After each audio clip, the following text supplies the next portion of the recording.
Terima kasih saudara, Anda masih bersama kami di Kompas Lampung.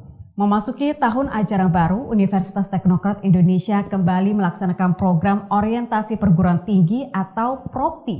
Terselenggaranya kegiatan ini diharapkan bisa melatih sejak awal mahasiswa agar memiliki kepribadian yang kreatif dan mampu berdaya saing. Kegiatan orientasi dan pengenalan kampus menjadi agenda rutin Universitas Teknokrat Indonesia untuk membekali para mahasiswa baru. Mengusung tema membentuk karakter mahasiswa berwawasan kebangsaan dan berjiwa kreatif, sebanyak kurang lebih 1.500 mahasiswa mengikuti kegiatan PROPTI gelombang 2 yang akan berlangsung pada 19 hingga 21 September mendatang. PROPTI bertujuan untuk membekali mahasiswa untuk mengenali kampus sebelum memulai masa perkuliahan. Rektor Universitas Teknokrat Indonesia, M. Nasrullah Yusuf menyampaikan, pentingnya pendidikan tinggi untuk masa depan bangsa dan memberi pemahaman transisi lingkungan belajar. Nasrullah Yusuf juga menyiapkan strategi agar Universitas Teknokrat Indonesia dapat menciptakan lulusan yang mampu bersaing baik dalam negeri maupun luar negeri. Ya, kita mempersiapkan diri dari dasar, pertama membuat fundament dari universitas ini untuk menuju ke masa depan. Seperti yang dijelaskan oleh Pak Profesor Slamet tadi, kita harus memenuhi segala kepatutan-kepatutan, azas-azas di dalam membangun perguruan tinggi. Terutama tridharma di dalam pendidikan, riset, pengabdian masyarakat, minat dan bakat mahasiswa itu. Dan juga bagaimana meningkatkan daya saing lulusan, itu yang penting. Jadi competitive advantage dari daya saing lulusan kita, bukan saja dia bisa bersaing di dalam negeri, tetapi juga di luar negeri. Bahkan di antara alumni sudah ada yang bekerja di luar negeri.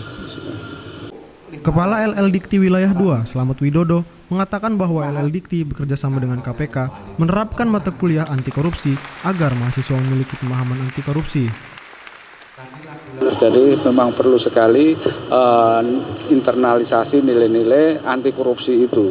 Jadi kalau sejak mahasiswa sudah kita tanamkan seperti itu, nanti mudah-mudahan juga itu akan berimbas pada kalau mereka nanti menjadi pejabat atau didapat amanah dari pemerintah atau negara. Nanti ke semester ini kita sudah mulai. Kemudian juga nanti tahap berikutnya kita juga akan melakukan untuk di Lampung, ya kemarin baru di Palembang, nanti Lampung, Bengkulu, juga di Pangkal Pinang. Melalui pidatonya, Slamet Widodo juga menanamkan nilai-nilai Pancasila dan Undang-Undang 1945 untuk diterapkan di kehidupan sehari-hari. Direktur Intelijen Keamanan Polda Lampung, Amran Ampulembang, menyampaikan pentingnya pencegahan radikalisme di lingkungan akademik dan menghimbau agar mahasiswa tetap fokus pada tugasnya, serta memiliki jiwa nasionalisme agar tidak mudah terprovokasi terhadap paham radikalisme.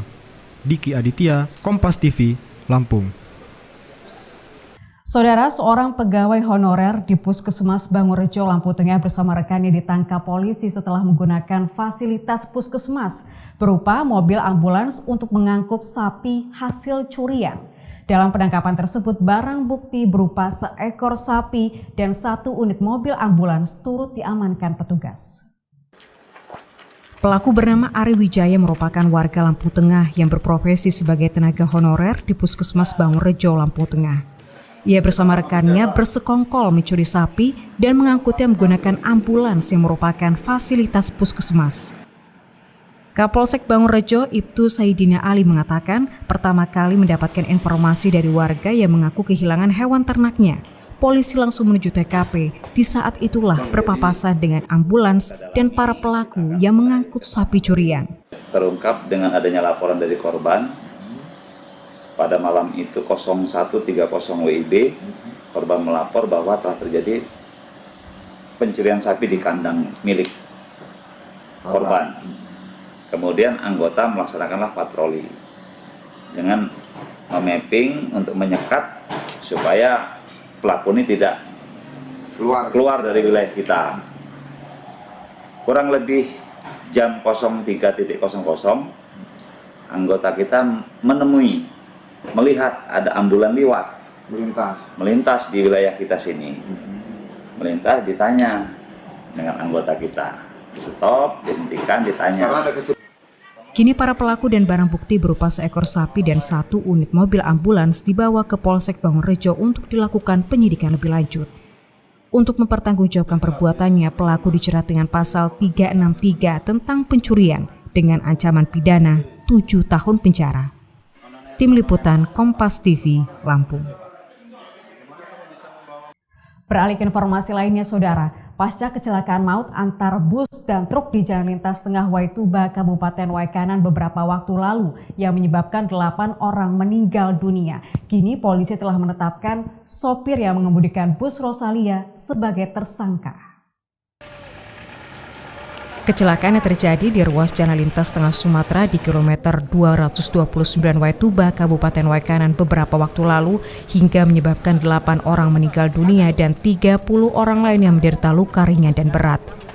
Kini pihak kepolisian Polres Waikanan menetapkan Amin Saifuddin yang merupakan sopir yang mengemudikan bus Rosalia sebagai tersangka atas peristiwa tersebut. Kapolres Waikanan AKBP Andi Siswantoro mengungkapkan setelah mengumpulkan keterangan dari sejumlah saksi dan bukti permulaan menunjukkan kelalaian sopir hingga menyebabkan hilangnya nyawa seseorang. Tanggal 16 kemarin, pengemudi bus Rosalia Indah, kami dari hasil gelar perkara sudah kami tetapkan sebagai tersangka. Sudah kami tahan di Polres Waikanan dan kami. Sebelumnya, bus Rosalia dari arah Bandar Lampung melaju dengan kecepatan tinggi dan menabrak sebuah truk tangki CPO asal Sumatera Selatan. Atas kejadian ini, 8 orang dinyatakan meninggal dunia dan puluhan orang lainnya mengalami luka berat. Tim Liputan Kompas TV, Lampung. Melihat cuaca yang kurang menentu, ada baiknya Anda mengetahui harga-harga kebutuhan pokok apakah meningkat atau sudah menurun.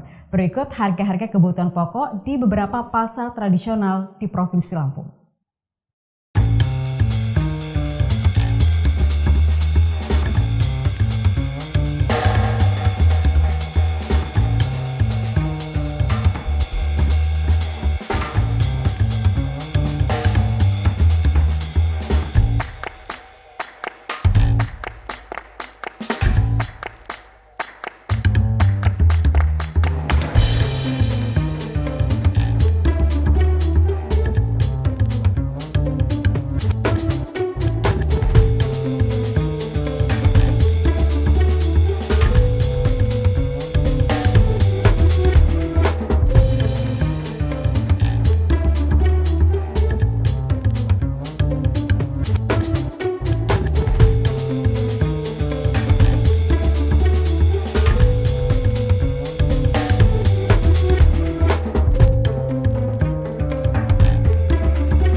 Petugas Satuan Reserse Kriminal Polres Tulang Bawang menangkap spesialis perampok rumah mewah dan toko emas yang merupakan residivis dengan kasus serupa.